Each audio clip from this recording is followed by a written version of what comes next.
We interviewed Emily's grandma, Malake Malieri, in her home in Moore Park, California. She was born on June 15, 1938, in Tehran, Iran, to her father, Qasim Malieri, and her mother, Robabe Malieri. Her and her four siblings, Abbas, Mohsen, Mahin, and Sisi, grew up in Tehran from childhood up to their early adulthood years. Malake says she does not remember much from her childhood, but she and her siblings all grew up in a very strict household where they didn't have much contact with the outside world. One incident that shaped her future was a near death experience at the age of 2 or 3. When I was 2 or 2.5 or 3, uh, they went to get some water from outside. The horse was carrying the water, didn't jump on me, put his feet over me. So they didn't stomp He on her, didn't right? step on me. Which was Because everyone God wanted was me like it to was an live, act of God for real. to be here today, to entertain you. From then on, she began to have faith that God was always watching over her. Her childhood years were spent going to school and spending time with family. Even when her family didn't get along, they would always make up and celebrate their reunion parties that included delicious foods such as saffron ice cream. Though her father wasn't aware of this, she has fond memories of being outside, such as playing hopscotch in a form of basketball. Her father was so protective that when her brother Abbas returned to Iran from America with some roller skates as a gift, her father insisted that she only use the skates on her property. Malake took her own first trip to America at the age of 16 on the Queen Mary. The 1 week journey was full of new experiences. She jokingly recalls copying her sister in law's order of a BLT sandwich because she was unfamiliar with the foods at the San Francisco restaurant, to which her brother responded, I said, no, you didn't come all the way to have BLT. You're having a steak. The freedom she had while visiting her brother and his wife in San Francisco was a stark contrast to the bubble that she describes living in at her home with her family. Her and her siblings were not allowed to have many friends or even date. For Malake, Maheen, and Sisi, if men wanted to pursue them, their father would push them away. It was common for families to make arrangements based on who their daughter was supposed to marry. Although this choice was to be determined by a child's parent, Malake's father disapproved of the match he fell in love with. Eventually, she got married to this man, Ahmad Farhat. Despite their disapproval, their wedding was a beautiful day with the family. According to Soundtrack, two of the main markers of adulthood are marriage and a starting family. Becoming married is an especially significant marker in other cultures such as Iran. For Malake, being married meant finally leaving her family home and starting her own. He was a businessman and she was an OBGYN and midwife at a local hospital. She went to school to become a midwife in England after attending the University of Tehran. However, she and Ahmad met when they both worked at the same firm. This all occurred in her 20s. They had 3 kids, 2 sons, and 1 daughter. The oldest is Emily's father, Farhat. The second child is her uncle, Farzad. And the youngest child is her aunt, Sherry. She became a midwife and her last 2 kids in her early 30s. In the 1970s, the Iranian Revolution happened. When Fardad and Farzad graduated high school, they, along with Malachi, moved to San Francisco. When they moved to America, Malachi had 2 jobs. She went to a retail job during the day and a survey job at night to test what potential products should be sold in the store. In 1979, the revolution got really bad back in Iran, and Ahmad brought Sherry to America to stay permanently. After that, Ahmad went back to Iran permanently. Abbas helped her out a lot when it came to her finances. They bought 3 houses, 2 in San Francisco and 1 in Los Angeles, and an apartment building in San Francisco. She hired an advisor. But when I came, I bought 3 houses in here. Yeah, 2 in San Francisco, 1 in Los Angeles. And after a little while, I had a very bad advisor. The advice he gave me was bad.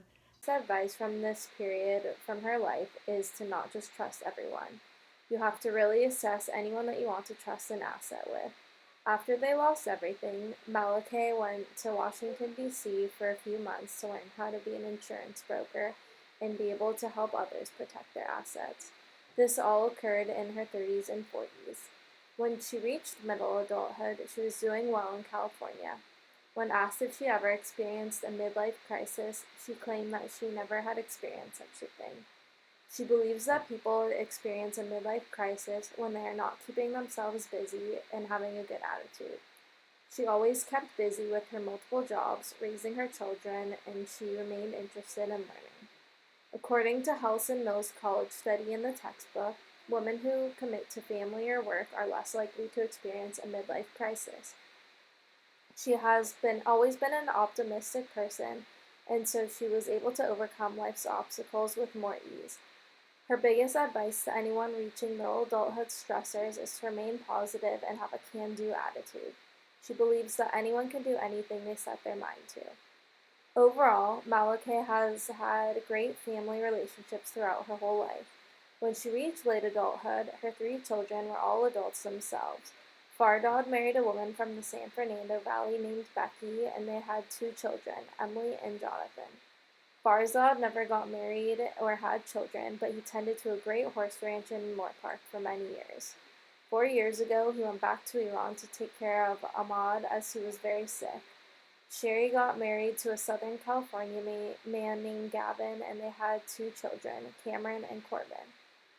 As a grandmother to 4 grandchildren, Malakeh has spent a greater part of her later adult years helping to raise them and watch them grow. Ahmad only visited California once in 2001 when Emily's brother Jonathan was born.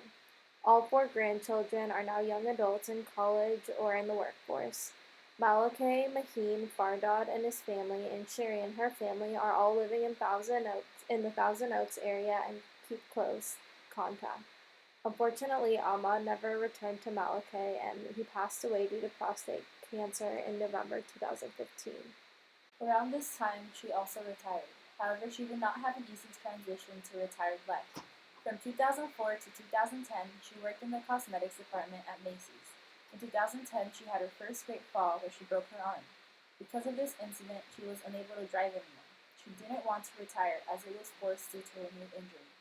As the textbook states, those who retire no longer have the structured environment they had when they were working, so they need to be flexible and discover and pursue their own interests. Malakeh now lives in Vintage Crest Senior Apartments located in Moorpark, California.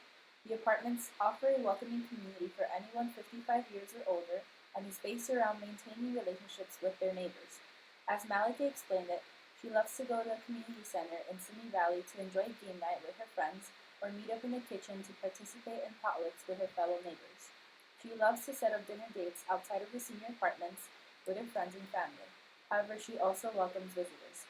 As said in the textbook, researchers have found that when older adults are active, energetic, and productive, they age more successfully and are happier than if they disengage from society. In her spare time, Malakeh likes to play on her computer or loves to watch comedy films. As she explains it, the news has always been so negative. There are so many bad people and death around the world, so I like to focus more on the happy. I like to smile. Malakeh described moving to the apartments in 2 ways, both negative and positive. She described the worst things as starting over, not having an income, and having to make new friends and connections. She had a comfortable life in Iran. The square footage of her home in Iran was indescribable. It was very rustic. She had chicken coops and acres of fruit trees. At first, it was hard to settle into the apartments because you have to abide by someone else's rules, and the small space felt confined compared to a multiple-story house. However, Malakeh did not let that stop her from making the best out of her new home. The apartment is easier to take care of and easier to clean on her own since it is a smaller space, but most importantly, she feels safer. She found very nice neighbors at a close proximity compared to Iran, where her neighbors were sometimes miles away, and is now surrounded by a very loving family. Another lovely thing about her new home are the decorations. She has her family, both past and present, displayed in photographs all over her home. But what stood out the most were her owls, ceramic and magnetic owls, as well as embroidered figures and a very rustic clock. When asked about her passion for owls, she described what they represent to her. Owls are a sign of wisdom and endurance, which are traits she finds very important to have. Malakeh described how both Latin and Iranian cultures are very similar in that way, that vibrant colors are very special. Bright colors bring life, happiness, and can be very uplifting.